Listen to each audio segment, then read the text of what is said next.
Ahora disfrutaremos de una entrevista completa con Paolo Parolin, aquí en Entrevistados Rec, en la televisión digital y en HD de Santa Lucía. Paolo, lo tenés aquí, disfrútenlo.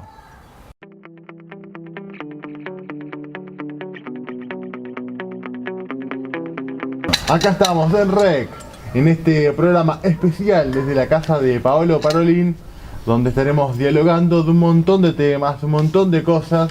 Estaremos disfrutando de esta entrevista que va a estar muy pero muy linda. Antes que nada, Paolo, ¿cómo estás? Bueno, buenos días y un gusto recibirlo en casa. Muy bien, por suerte, y esperando conversar un poco de un montón de temas con ustedes, que siempre está bueno, ¿no? La idea es conocerte porque la gente quiere conocerte, conocer un poco más de Paolo, charlar con Paolo. Esto es una charla. Y arranquemos por el comienzo, tu niñez. ¿Cómo fue la niñez de Paolo, tus comienzos en el fútbol? ¿Fuiste a ver fútbol? Hacer un pantallazo para tener una idea. Bueno, mi niñez fue, la verdad la recuerdo con mucho cariño, con mucha felicidad, porque fue una niñez muy feliz, rodeado de mi familia, en el queridísimo barrio La Humedad, cerca de mis padres, de mis abuelos, de mis tíos, de mis primos, de mis amigos, del río, un lugar maravilloso en esta ciudad que nos gusta mucho. Y bueno, sí, mis primeros pasos en el fútbol fueron en el club Empalme, en la categoría Gorriones, en la vieja cancha de Empalme. La categoría Gorriones era la primera que había en ese momento, después se fueron agregando categorías más pequeñas, un poco de la mano de Bartolo González, del Chito Jorge, de Néstor Roncio, de Rafael Pid, de un montón de grandes personas que hicieron mucho por esa institución, y de la mano de mis padres, que también nos llevaban, obviamente. Empecé ahí a dar las primeras patadas, y bueno, después tuvimos procesos de selecciones en el baby fútbol, donde conseguimos una Copa Nacional en categoría semilla, cosas muy lindas que recuerdo con mucho cariño, la escuela 140, el jardín de Rosana Somar en su momento, una infancia muy linda, la verdad, que recuerdo pila, y bueno, hasta ahí un poco mi pasaje por esos primeros años de vida, ¿no? Donde la familia es protagonista total, ¿no? Sí, lógicamente. Siempre fueron un sostén muy importante para nosotros, tanto para mí como para mi hermano. Y la verdad que siempre nos dieron todo lo que pudieron. No estoy hablando de lo material, sino de lo afectivo y del respaldo y de la parte formacional. Y en ese aspecto voy a estar eternamente agradecido, más allá de que sean nuestros padres, nuestros familiares, por lo que hicieron, ¿no? En esa primera etapa de tu vida, ¿cómo fue el desarrollo como jugador? Sé que arrancaste como jugador en Wander, Santa Rosa, tuviste una trayectoria como deportista, jugador. ¿Cómo fue este periodo de tiempo? ¿O cómo te identificaste en ese momento? Como jugador tuve varias etapas, momentos diferentes de lo que es hoy en día, donde arranqué a jugar. Yo empecé a entrenar cuando salí del baby fútbol. Me invitaron para ir a entrenar a Santa Lucía y fui. Por un motivo de desarrollo y crecimiento me dejaron fuera del plantel, y el gran Pirolo Puente me fue a buscar, me preguntó si no quería ir a jugar a Wander, obviamente yo le dije que sí, y ahí comenzaron mi participación en Wander, y bueno, a partir de ese momento una gran adhesión y un gran cariño, un gran amor por el club que me dio todo, ¿no? También tuve momentos en algunos clubes de Montevideo entrenando en formativa, y nunca se terminó de resolver el tema pases, que creo que hoy no nos hubiese pasado, pero son realidades que cambian en el fútbol. Estuve en 3 clubes distintos, y a la hora de negociar los pases nunca se llegó a un acuerdo entre los clubes de Montevideo y Wander, y como otros compañeros, ¿no? Después de eso pasé a jugar obviamente en primera división, donde obtuvimos en categoría formativa. Tenemos algunos de todos nosotros, tuvimos la suerte de ganar en todas las categorías que existían en el fútbol de Canelones, salir campeón, sub-17, sub-18, sub-20, incluso una sub-23. Bueno, después primera, tuve la suerte de tener muchos años en primera, algunos malos, otros buenos, con títulos, otros con derrotas, como pasa siempre en el fútbol. Después me tocó ir, después del título del 2001, con varios compañeros a Nacional de San José, donde tuvimos 2 años hermosos, muy lindos.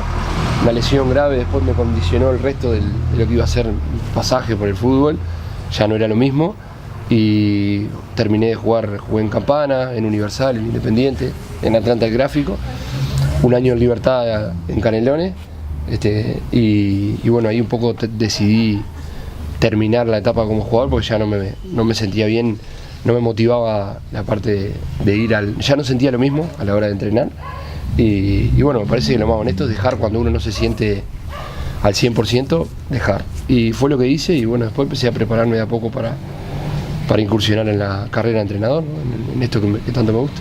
Con respecto a las edades de los jugadores, viste que se habla que hay determinadas edades para pasar de un estado, de jugador, a técnico. Al margen de que tú comentaste recién que fue una cuestión de necesidades, ¿considerás que hay edades como para que haya esa transición? ¿Tú cómo lo ves? Está directamente relacionado a la personalidad que uno tenga.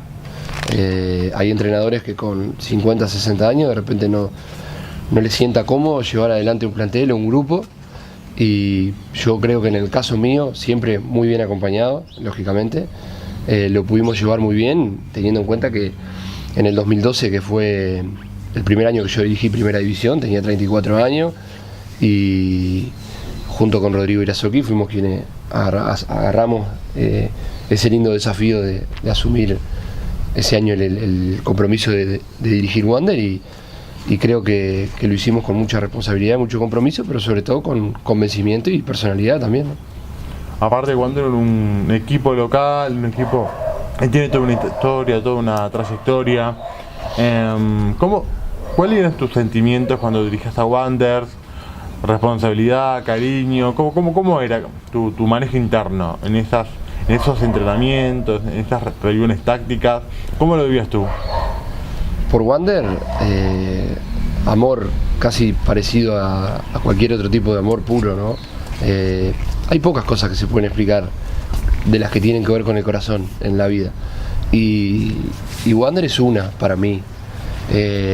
La selección también ha sido muy importante en mi vida, con momentos que han sido embromados y otros muy contentos, muy agradables, pero lo de Wander, obviamente, para mí es como estar en mi casa. O sea, yo siento a Wander como parte de mi vida.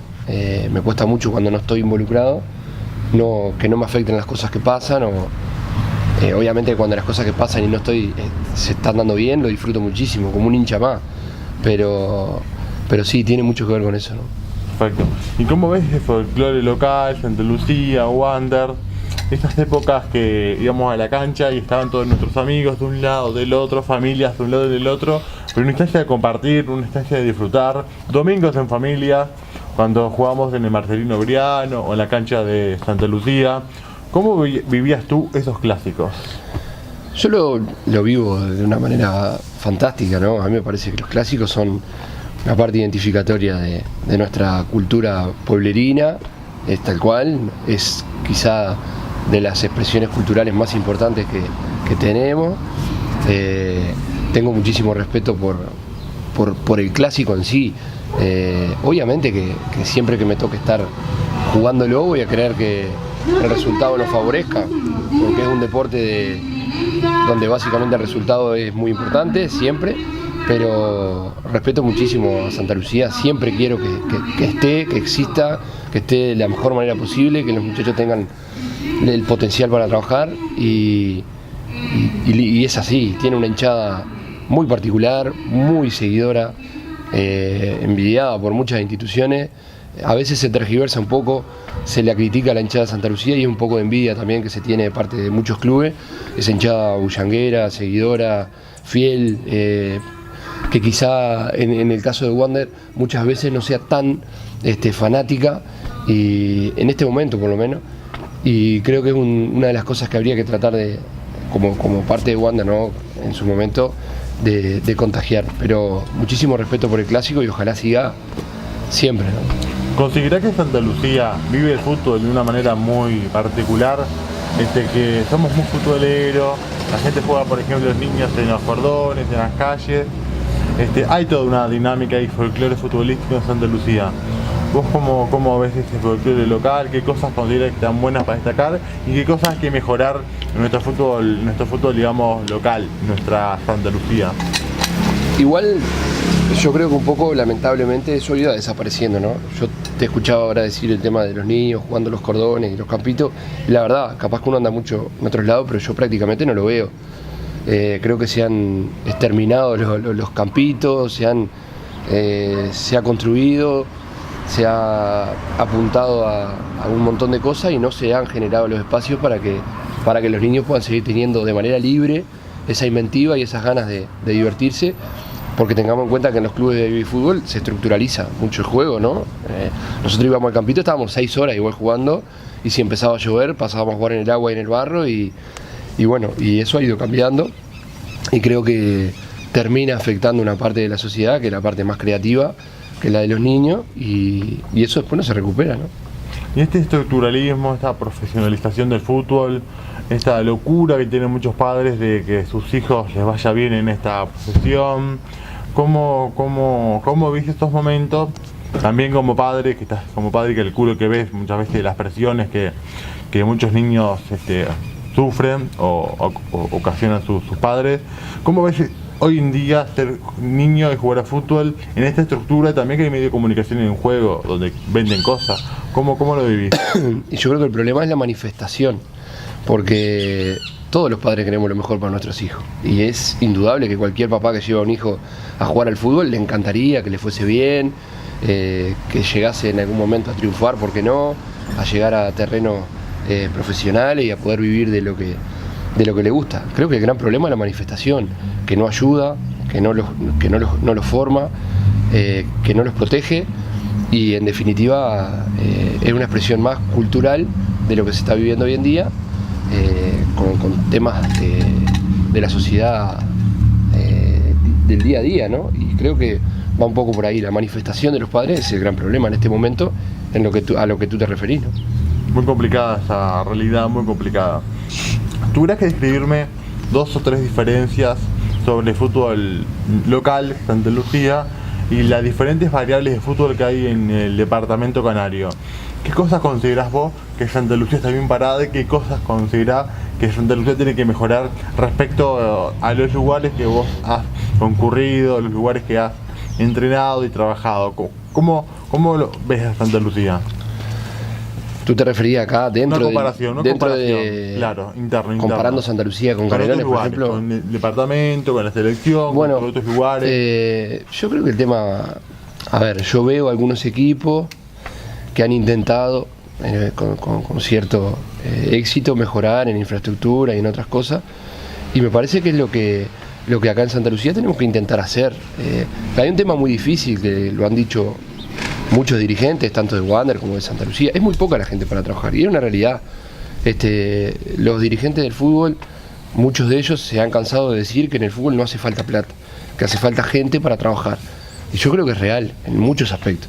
La gente que se junta para determinados eventos, beneficios, cosas, actividades deportivas, extra futbolísticas, lúdicas, juegos, jornadas, no se junta para una jornada de mejoras de un campo deportivo, por ejemplo, o de una jornada de limpieza de un campo deportivo. Estoy seguro que vos llamás gente para ir a limpiar todo el entorno de la cancha de Santa Lucía o de la cancha de Wander, y no creo que vayan más de 10, 12 personas. Y es ahí donde se hace muy difícil para las instituciones poder mejorar de una manera tal que se vea. Porque cuando vos corregís con 10, 12 personas pequeñas cosas, a los 20 días esas mismas cosas ya otra vez están en la misma situación, y tenés que seguir trabajando sobre lo mismo, y entras como en un círculo vicioso que no te deja avanzar. Creo que lo que falta es gente para trabajar, que se involucre gente joven, más chiquilines, más chiquilinas, que no tengan nada que ver con el fútbol, pero que quieran ver un campo mucho más lindo, mucho más prolijo, con baños en condiciones, con pinturas que estén bien, con caños que no se rompan, con un montón de cosas. Y el día que la sociedad se involucre un poco más, hay como un rechazo hacia el fútbol, está como mal visto en algún punto, en algún sector de la sociedad, que no invierte su tiempo en ese sector, en esa parte. Y no tenemos en cuenta que tanto en Wander como en Santa Lucía pasan más de 100 personas por equipo haciendo deporte, tratando de salir de un montón de lugares complicados, de vidas complejas, de situaciones que vemos a diario, y me parece que ahí hay que hincar el diente un poco más, pero bueno, es la realidad y hay que tratar de hacer desde el lugar que a cada uno le toca para cambiarlo. Y en esta realidad que estamos viviendo, ¿cómo ves tú la violencia en el deporte en estos momentos donde por ahí hay hinchadas que no tienen los mejores comportamientos, donde por ahí hay mucha gente que tiene muchas emociones y se exageran, digamos, sus manifestaciones. ¿Cómo ves la violencia en el deporte? ¿Cómo ves una eventual solución? No, eso es un simplismo. O sea, vivimos en una sociedad violenta y que como una expresión más se manifiesta en una cancha de fútbol. Pasa que un auto frena porque le pareció ver un cartel de pare, no llegó ni siquiera a chocar, y el conductor del auto que venía atrás no solo que le insulta y le grita, sino que capaz que se baja y lo pelea. Y a todo nivel de la sociedad pasa lo mismo. Se ha perdido el respeto en muchos aspectos. Nosotros vivimos en una ciudad donde el ruido lo vemos permanentemente, escape libre, autos, bueno, el tema de las picadas, que obviamente ya el tema que se ha hablado. O sea, se perdió el respeto por los demás. Muchas veces lo hemos conversado en ronda de amigos, incluso en los cursos, y a veces lo que más preocupa cuando alguien anda con un escape libre, por ejemplo, al sonido que se anda acá en este pueblo y en otros lugares también, no somos la excepción. En algún momento vos tenés que pensar que vas a tener un hijo chico, tenés que hacer dormir, que puedes tener un anciano que tiene problemas para descansar, o una enfermedad, que estás pasando frente a un centro de salud. Y lo más preocupante es que realmente eso no te importa nada. Entonces, más allá del ruido, la violencia que se vive en esta sociedad está ahí, se palpa, y creo que eso es lo que tenemos que tratar de cambiar. Buscarle la vuelta para que cambie. Pero la violencia en el deporte no es más que una manifestación de lo que se vive en la sociedad hoy en día. Punto. ¿Cómo se cambia la violencia en el fútbol? No se cambia la violencia en el fútbol. Se puede corregir un montón de cosas con medidas drásticas, pero no nos podemos quedar con que solamente nuestro objetivo sea cambiar la violencia en el fútbol y el resto de la sociedad sigamos de la misma manera. Me parece que va por ahí. Es una opinión. Tampoco lo digo de manera categórica, es simplemente lo que yo veo, ¿no? Y con respecto a la cultura, un jugador culto, preparado, capacitado, por ahí, ¿cómo ves el concepto de la cultura en el deporte? Que la gente se instruya, que los jugadores no sean solamente un jugador, sino que también un jugador tenga otros conceptos más profundos. ¿Vos cómo ves la cultura del deporte? Y bueno, cualquier persona que tenga la capacidad de procesar información de una manera, de tener la capacidad de poder manejar una capacidad resolutiva de determinado conflicto que se plantee, siempre va a tener una ventaja por sobre otro que no la tenga. Igual no hay una regla general en el fútbol. Hay gente que de repente no tiene ningún tipo de formación y por el simple hecho de ser atento y de prestar atención aprende muchas cosas. Pero la cultura en el deporte es fundamental. El saber, el tener, no vivir en un círculo cerrado de donde solamente te importa el fútbol y nada más que el fútbol. La cultura pasa por un montón de lados. El fútbol está directamente relacionado a la historia, a un montón de cosas, a la geografía, a las relaciones humanas, a un montón de cosas. Yo creo que pensar en el fútbol simplemente como fútbol es un error. Entonces, obviamente que cualquier jugador, de hecho lo vemos a nivel, sin ir más lejos, un ejemplo súper puesto sobre la mesa, el tema de la selección uruguaya. Jugadores con capacidad de resolver conflictos siempre te van a acercar a, no sé si al éxito, pero sí a una imagen que como país queremos dar, con un proceso serio, alcanza con ir al Complejo Celeste, quien hemos tenido la suerte de ir, para ver el respeto con el que se manejan ahí adentro, la forma de dialogar, la forma de recibirte, el trato de los jugadores desde la sub-15 hasta la primera. Son todos personas comunes y corrientes que manejan determinados estándares de educación en cuanto a recibir a las visitas. Un montón de cosas que están relacionadas a la cultura que me parece que no se pueden ignorar, ¿no?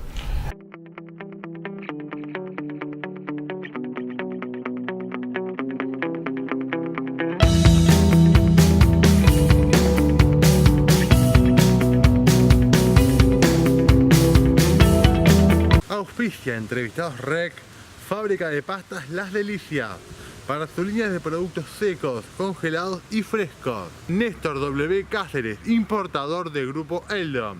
Calidad y precios sin ir más lejos. Cirilo, vestir, jugar y crecer. Las mejores marcas están en Offstore. Moda unisex. Estamos en Rivera, casi Brasil. Los esperamos. Si querés que tu fiesta sea un éxito, está Cotillón Pequeños Momentos. servicio integral de fiestas. Nos podés ubicar en Rivera 340. También Óptica Lance, Pollería Rivera y nuestro amigo Eduardo Coiffeur, que quiero que sepan que este nuevo look que estoy disfrutando en estos momentos y toda esta nueva estética que tengo es gracias a Eduardo Coiffeur.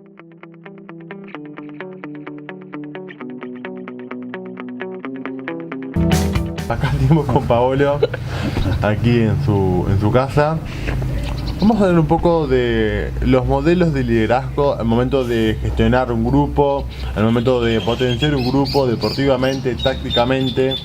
Estuvimos charlando un poco fuera de cámara y nos tiraste algunos conceptos muy importantes que estaría bueno que en las casas lo sepan a nivel táctico y a nivel de gestación de determinadas jugadas y formas de juego.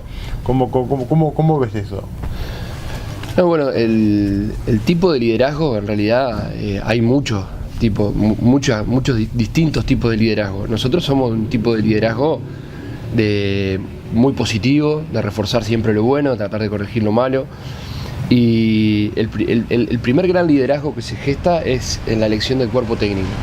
Similitud de ideas, similitud de pensamiento, complementación de fortalezas, digamos. Es muy importante que todos trabajen en sintonía y que se complementen. No es bueno para un grupo de jugadores percibir que hay cierta dicotomía a la hora de las señales y de los mensajes que se da. Tiene que haber coherencia en ese aspecto. Y bueno, en mi parte nosotros lo tenemos siempre con los cuerpos técnicos que he trabajado. Creo que es uno de los grandes logros que hemos tenido, más allá de los resultados. Y la parte táctica es muy importante, obviamente, la parte humana también, el relacionamiento muy importante también. Y lo que hablábamos un poco es de las distintas metodologías que hoy existen en el fútbol, ¿no? Hoy en día, desde la periodización táctica, el estructuralismo y otras metodologías que han ido incursionando un poco para pisar fuerte, si bien no son nuevas. De periodización táctica se habla como algo nuevo y data de allá por los años 80 y pico, pero tiene como un resurgimiento, un esplendor a través de la figura pública de Guardiola, la fuerte figura de Guardiola, asociada también a la visibilidad de su fútbol en su momento y de un aura que él particularmente también tiene. Pero el fútbol no es Guardiola, es mucho más allá y hay muchísimos entrenadores muy buenos, pero sí entender que ese tipo de metodología se trabaja todo a partir del juego mismo, ¿no? De que la resolución de los conflictos siempre, o de las dificultades que se van presentando, son a partir del juego, que te permite trabajar, porque muchas veces pasa mucho en el interior, que a veces algún dirigente te dice, ustedes nunca hacen fútbol. Y eso en realidad es un error, nosotros siempre lo decimos, nosotros hacemos fútbol todos los días. En realidad tratamos de recrear las situaciones que generan conflicto la mayor cantidad de veces posible, en el menor tiempo posible, para que se puedan solucionar, independientemente de cuáles sean. Tampoco se pueden preestablecer porque son situaciones que se van originando a partir del juego, de distintos partidos. Después de pasar raya y analizar un partido, uno visualiza errores, defectos, debilidades y empieza a trabajar sobre ese sector, recreando situaciones que favorezcan su mejor resolución al conflicto. Y bueno, es un poco para que se entienda, pero no es que la gente no haga fútbol, no es que sea necesario, tampoco digo que esté mal, cada uno tiene su forma de trabajar y es respetable, pero yo digo que a veces está bueno entender que hay cosas que han cambiado y que no es que no se haga fútbol. Fútbol se hace siempre y se trabaja permanentemente en solucionar conflictos. ¿Algún técnico que tengas como referente al momento no de planificar, pero digo, estos técnicos que te marcan, esos técnicos que te proyectan, esos técnicos que por ahí en algún momento de tu vida los ves desarrollar la táctica o la técnica y decís, me gusta? ¿Te ha pasado eso? Sí, a mí me gustan los entrenadores que tienen coherencia, que independientemente del resultado, defienden a capa y espada lo que sostienen, lo que piensan como sus valores a defender. Yo creo que, sin entrar en la parte personal de ningún entrenador, yo creo que en Uruguay Hay técnicos como, no sé, como Acevedo, como Rosario Martínez, como Gregorio Pérez, que defienden a capa y espada su visión del fútbol y me parece muy, muy valedero. Después te puede gustar o no lo que proponen o lo que intentan hacer, pero hay que tener siempre la convicción cuando uno está en una cancha de fútbol de que lo que uno quiere ver tiene que trabajar para verlo. Y después obviamente que lo de Tabárez, más allá de la parte futbolística, me gusta mucho porque trabaja en una parte, en un montón de aspectos, ha dado organización, ha dado seguridad, ha dado una imagen querible, respetable, que da para ilusionarse con que por mucho tiempo se puedan mantener ese tipo de proceso, más que proceso de ese tipo de liderazgo. A mí me gusta ese tipo de liderazgo que es un poco paternal, pero a su vez firme, con mucha seguridad. Y bueno, confío en que me gustan los entrenadores que confían en lo que sienten y lo defienden. Después cada uno tiene su estilo, ¿no? ¿Considerás que el fútbol uruguayo es un fútbol pobre? Porque se habla mucho del fútbol uruguayo, en lo particular siento como que hay una dicotomía entre la selección, que es como una cápsula, digamos, en muchos aspectos, y otra cosa es el fútbol local, Peñarol, Nacional y la primera división de Montevideo. ¿Cómo ves el fútbol uruguayo y si hay formas de valorizarlo un poco más? El fútbol uruguayo, digo, es un fútbol pobre, no sé si pobre, sí tiene equipos. A ver, se ven en el fútbol uruguayo partidos de la B y de la A con muy poco público. También es cierto que hay equipos menores que no tienen una hinchadas tan populares o tan grandes, y bueno, en realidad habría que plantearse, yo creo que eso podría cambiar a partir de una integración real del fútbol uruguayo, donde departamentos que son muy futboleros realmente logren la identificación con un equipo de su zona y que se haga un fútbol mucho más fuerte. Lo que no significa que, a ver, tampoco conozco tanto la realidad interna del fútbol de Montevideo como para decirte que estoy de acuerdo con que algunos equipos deberían desaparecer porque no tienen la estructura. No lo sé, sinceramente no quiero incursionar en temas que no conozco, no me gusta. Pero creo que por lo que uno visualiza, acá se vende un jugador de fútbol en 100 y muchas veces sale un jugador de Perú y se vende en 500. Eso da pauta, o en Paraguay, da pautas de que realmente el fútbol uruguayo tiene algunas diferencias con otros, y bueno, también hay un tema comercial, de empresas que se meten en el fútbol y buscan su beneficio económico. Todo eso por suerte está cambiando un poco, mucha gente se ha parado firme para que se respete y se valorice un poco más el trabajo del futbolista y del entrenador también. Y bueno, esa es mi opinión, ¿no?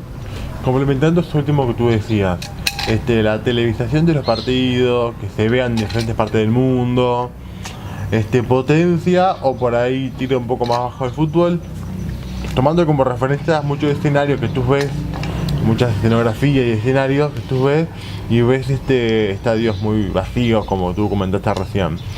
¿La televisación potencia o muestra por ahí las cuestiones más vulnerables? ¿Cómo ves vos el tema de la televisión en el fútbol? Y bueno, la televisión muestra todo, ¿no? O debería mostrar todo. Siempre va a mostrar los partidos más taquilleros, donde haya más gente, donde haya más público, pero uno ve los resúmenes de otros lugares del mundo y también pasa que cuando se pasan los compactos de goles, muchas veces se ven estadios vacíos, con poco público. También eso está relacionado a los momentos de cada institución. No es lo mismo que Wander en Montevideo vaya en los últimos lugares que esté peleando un puesto para zona de clasificación a la Copa Sudamericana. Y eso pasa en todos lados. Entonces yo creo que la televisación es muy buena y tiene que existir, lógicamente. Los derechos de imágenes. Estamos en un momento muy polémico con los derechos de imágenes, los jugadores se están manifestando. ¿Vos cómo ves esta lucha que hay para que valorizar el fútbol y valorizar los colectivos que trabajan con el fútbol, como en la Mutual también? Desde lejos, y aclarando que es desde lejos, yo creo que cada uno tiene que hacer valer su trabajo y su imagen. En el caso de jugadores profesionales que tienen una visualización pública muy fuerte en base a sus logros y a sus esfuerzos y a su trabajo, yo creo que tienen el derecho a recibir por concepto de ingresos y de venta de su imagen, un dinero como cualquier trabajo que debe ser remunerado. Hasta hace no mucho tiempo ese dinero se lo llevaban muchas personas que no son directamente la que vende ese producto. Y yo creo que está bien hacer valer cada uno de nosotros nuestro trabajo en cualquier ámbito de la vida. Y aclaro, desde lejos, estamos muy lejos desde acá como para poder emitir una opinión calificada. Me parece que quien hace valer sus derechos no hace más que reclamar lo que le corresponde, ¿no? Totalmente. Ahora te invito a volver un poco a nuestro panorama más cercano y hablar. Quiero preguntar, ¿cómo es salir campeón con Wander? ¿Cómo es esos momentos de salir campeón con Wander? ¿Vos cómo lo vivís? ¿Cómo es ser campeón de tu equipo? Ser campeón con tu equipo, ¿cómo lo ves? Y bueno, son diferentes como jugador y como entrenador. Me tocó por suerte en ambas. Como jugador fue espectacular porque además fue un año muy especial ese. Wander tenía un tema de presupuesto muy acotado, se decidió jugar con los jugadores del club. Los dirigentes en ese momento tuvieron una reunión con los jugadores y nos dijeron que la intención era tratar de estar a mitad de tabla y de no hacer una mala campaña, y nos propusimos junto con el Hipo García, un gran entrenador, muy buena persona, una persona muy querida por todos nosotros, ganar ese campeonato, y lo ganamos. Veníamos de haber perdido una final el año anterior que nos había marcado mucho porque muchos de nosotros éramos muy jóvenes y tuvimos esa especie de sentir el fracaso como algo muy duro de revertir, y fue el Hipo García quien cimentó nuestra fuerza para el año siguiente quedarnos con todo, y fue muy especial porque lo pudimos disfrutar cada uno de nosotros con nuestra familia. Yo en ese momento con mi madre, básicamente, en esa caravana histórica desde Santa Rosa hasta acá, que fue una de las más grandes que se recuerda, pasar enfrente a mi casa y ver a mi hermano y a mi madre, y eso fue muy, muy emocionante.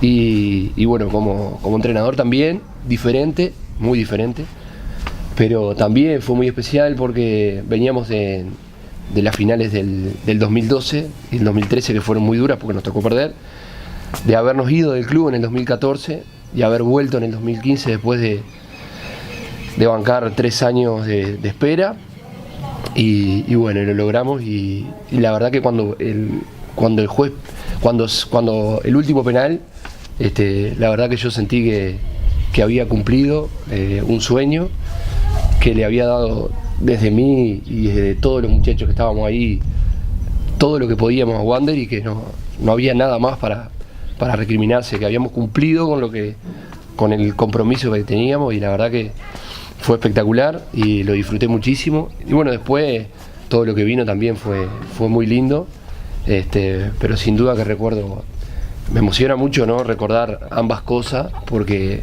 lo que te decía hoy, uno llora por amor, ¿no? Y cuando vos querés tanto una institución, son los recuerdos que te emocionan y que realmente te mueven, ¿no? ¿Y cómo ser campeón? Realmente es una historia muy emotiva. Contanos un poco, ¿cómo ser campeón con la selección de Canelones? ¿Vos cómo ves ese momento de salir campeón con la selección? ¿Cómo es ese momento? También son muchas cosas las que nos pasaron en pocos años. También fue desde el primer momento, obviamente todo comienza con muchas críticas, con mucho revuelo, con un montón de cosas, y es ahí donde tenés que tener la personalidad y la fuerza como grupo y como cuerpo técnico, fundamentalmente, para saber estar en calma y en paz interior de que uno está haciendo lo que cree que es lo mejor. Siempre va a haber jugadores que van a estar descontentos, gente que va a entender que tiene que estar aquel o aquel, y eso está bien, eso no está mal. Lo que sí nosotros tenemos claro que no existe ningún factor externo, para nosotros por lo menos, como para que tal o cual jugador esté o no esté en la selección. Sí, que tiene que cumplir determinados requisitos, eso tal cual. Nosotros, un poco hablando de lo que queremos de imagen como grupo, sí se seleccionan jugadores también en ese aspecto. Quizá hay algunos jugadores que pueden jugar muy bien, pero no nos gustan algunas actitudes y alguna forma que tienen de resolver algunos temas, y bueno, preferimos no contar con ellos. Pero en ese caso fue el comienzo muy duro, se llamó a uno por uno de los jugadores, como se hace siempre, planteándole el compromiso y la ilusión de salir campeón del interior después de casi 50 años. Los jugadores se comprometieron a intentarlo. Se formó un grupo muy fuerte. El comienzo tampoco fue fácil, no nos conocíamos con mucho y de hecho había una mezcla muy grande de jugadores de varios equipos que habían estado definiendo el campeonato local durante mucho tiempo. Es difícil la nivelación, el ensamblar el grupo y que funcione de manera tal que el objetivo se empiece a perseguir de manera común, y lo fuimos logrando. Tuvo momentos muy duros, tuvo momentos muy felices y fue mucho trabajo. No se dejó ningún detalle librado al azar. Hicimos todo lo que había para hacer. Todo lo que había para hacer. Jugadores, cuerpo técnico, allegados, todo lo que veíamos, estábamos pensando lo mismo. Nos habíamos puesto en la cabeza que teníamos que conseguirlo y que lo íbamos a conseguir, y lo conseguimos. Siempre recordamos, hacemos la anécdota del viaje a Tacuarembó, porque previo a la final, Tacuarembó Fútbol Club jugaba un partido con Tacuarembó, con la selección, a beneficio. Era un partido bastante informal, pero nosotros no tuvimos no lo dudamos un segundo y nos fuimos en el auto con Mariano, Rodrigo y Junior, que estaba suspendido. En menos de 3 horas estábamos en Tacuarembó y nos infiltramos entre la gente en la techada de Goyenola con algún papelillo y alguna foto que Rodri sacó. Y nosotros siempre lo hablamos con Rodrigo, obviamente supimos desde ese día que esa copa no se nos iba a escapar. Después de haber ganado la primera final, me llaman, me acuerdo, de una radio de Tacuarembó, me hacen una nota felicitándonos por el planteo y por si nosotros como cuerpo técnico habíamos visto video, que sí habíamos visto un montón. Y bueno, y ahí yo lo pensé en un momento y dije, ¿les digo o no les digo que habíamos estado? Y en ese momento tuve la seguridad que si se los decía, a la final estaba asegurada. Y se los dije, y me acuerdo que yo siempre lo hablo con Rodri porque nos reíamos mucho. Uno de los que me hacía la nota se siente que golpea el escritorio y dice, pero usted me está diciendo que ustedes estuvieron acá, que los técnicos de Canelones estuvieron acá y nosotros no nos dimos cuenta, y que vinieron de Canelones a ver un partido que... Entonces me acuerdo que ahí yo le digo, pero perdón, pero si no recuerdo mal, la entrada costaba 100 pesos y era entrada libre, abierta a todo público, y nosotros no hicimos más que cumplir con nuestro trabajo. Y de ese día nosotros supimos que no se nos iba a escapar esa final. Los jugadores son unos fenómenos, o sea, el grupo que se había formado era genial. Igual que este año, yo creo que en el fútbol pasan esas cosas, que esa pelota que no entra te condiciona a favor o en contra. Y bueno, cuando pitó el juez, sentí que también habíamos logrado algo que era muy importante. Habíamos invitado a Tessitore, uno de los que quedaba de aquella gesta de Canelones campeón del interior, que falleció recientemente. Espectacular, ¿no? Dentro del vestuario, previo a la final, haciendo anécdotas, contándonos un montón de cosas. Creo que también le dimos al Pato una alegría de haberlo llevado hasta ahí, en quizá los últimos años, obviamente, de su vida, haber compartido un momento con nosotros, que para nosotros, a mí me quedó marcado para toda la vida. Espero que él haya llevado esa alegría también. Y a todos los jugadores yo siempre lo hablo, que no es solo fútbol, es lo que hablábamos hoy. El fútbol no es solo fútbol. Quien ve el fútbol como solo fútbol, no estoy de acuerdo, no se disfruta. Ese momento para mí fue espectacular y siempre voy a estar agradecido a ese grupo de jugadores, a los dirigentes por habernos dado la posibilidad de estar al frente de la selección, y al cuerpo técnico que trabajó, y a todos los kinesiólogos, los médicos, son unos fenómenos. Hicimos un grupo bárbaro y no me lo voy a olvidar nunca, ¿no? Maravillosa experiencia. Y en este juego, te invito a jugar ahora. Considerando la rica historia del fútbol uruguayo, fútbol de antes, fútbol de ahora. Ahora estamos en un gran momento también con la selección, Peñarol y Nacional jugando sus respectivos Libertadores, Wander, Canelones, pero también tenemos una historia muy fuerte. ¿Vos cómo viste esta dicotomía en un país donde el arranque del siglo XX fue bastante fuerte? ¿Cómo ves este panorama? ¿Qué opinión tenés? El de ahora, el fútbol de ahora, donde la estrategia y la planificación cumplen un papel preponderante, donde las reglas en el fútbol han cambiado de manera tal que lo han agilizado, que lo han hecho más dinámico. El fútbol hoy en día exige un montón de cosas que antes quizás estaban en otro plano, lo que no quiere decir que esté mal. Siguen conviviendo cosas del antes con las del ahora, algunas se han mejorado. Ha mejorado la tecnología, ha mejorado la forma de medir valencias, ha mejorado la forma de trabajar en un montón de aspectos. Se han preparado de tal manera quienes están cerca del fútbol que lo hacen un deporte mucho más perfectista, o sea, no hay que dejar detalle librado al azar porque se te escapa, los objetivos no se pueden cumplir si vos dejás detalle. Y me quedo un poco me quedo sí, sin duda con lo de ahora y con lo que se ve ahora, ¿no? Hoy hay una dinámica, hay un juego estratégico puro, espectacular, ¿no? Una charla maravillosa, y para ir cerrando esta entrevista te propongo lo siguiente. Estamos como buscando distintos formatos de entrevista, un cierre, vamos con un cierre. Y quiero que me describas tu momento perfecto, tu momento ideal. ¿Cuál es tu momento? Ese momento que siempre disfrutás, que siempre te gusta en tu vida cotidiana, capaz, con amigos, familia. Tu momento. Queremos cerrar la entrevista con tu momento. Ese momento que te marca, que te gusta, que disfrutás, que gozás. Un momento. Y bueno, me gusta, son muchos los momentos y siempre están directamente relacionados a la familia, ¿no? Me gusta estar el fin de semana en mi casa, levantándome como hoy, preparando el mate, sabiendo que la familia está cerca, descansando y que se están por levantar. Me encanta preparar o saber que vienen mis suegros a comer un asado con todos nosotros, o que viene mi padre, mi hermano, mi cuñada, mi abuelo. Que por como suerte... asador, ¿cómo te ves como asador? No, ¿Sos el bien, asador de la familia? Sí, me revuelvo.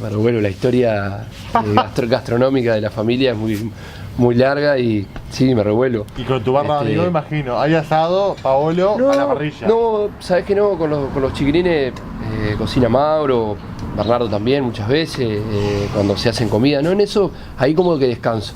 Pero el momento perfecto siempre es con la familia, y también es cuando relacionado al fútbol, porque obviamente una persona, si bien este año como que pienso va a ser un poco especial, un poco más alejado, el fútbol está, estoy totalmente relacionado al fútbol. Cuando se logran esos objetivos tan grandes, venir y estar con la familia y que ellos vean que lo pudimos lograr, porque son parte, ¿no? O sea, hoy sin ir más lejos tenemos este partido con Peñarol por el campeonato de integración, y ahora voy a quedar haciendo unas cosas para ayudar también a Rodrigo, que es el entrenador de Sub-17, y ellos obviamente que me aguantan y que están atentos, y muchas veces las nenas me alcanzan un marcador o me juegan con los imanes. Entonces la participación en la actividad que uno hace de la familia es muy importante. Pero esos son como los momentos perfectos que no se pagan con nada, porque uno está de paso en esta vida y es así, nadie tiene la vida comprada. Entonces los momentos que puede aprovechar hay que aprovecharlos, y por suerte tengo una familia preciosa y tratamos de aprovecharlo al máximo cada uno de los momentos. Ese sería mi momento perfecto, ¿no? El disfrutar ese momento. Ahora sí, la última, te prometo que esta es la última. Rusia, hace un rato estamos hablando, Rusia 2018. Sí. Esta sí, la última. Cerramos con, ¿cómo ves Rusia? ¿Cómo veo el Mundial de Rusia o Rusia en sí? El Mundial, a Uruguay, puntualmente Uruguay, para ir cerrando esta entrevista rec.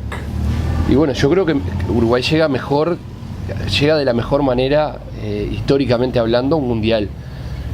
Eso no lo posiciona en ningún lugar, pero creo que Alemania y Brasil son para mí los grandes candidatos. Uruguay puede llegar a ser una sorpresa, ¿por qué no? Bélgica también. Y bueno, y después Francia también.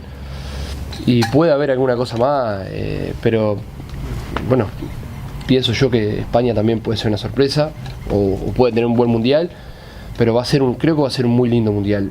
Con lo que te decía hoy, estrategia al 100%, estrategia y contraestrategia. Y yo la verdad que le tengo fe a Uruguay de que haga un buen mundial.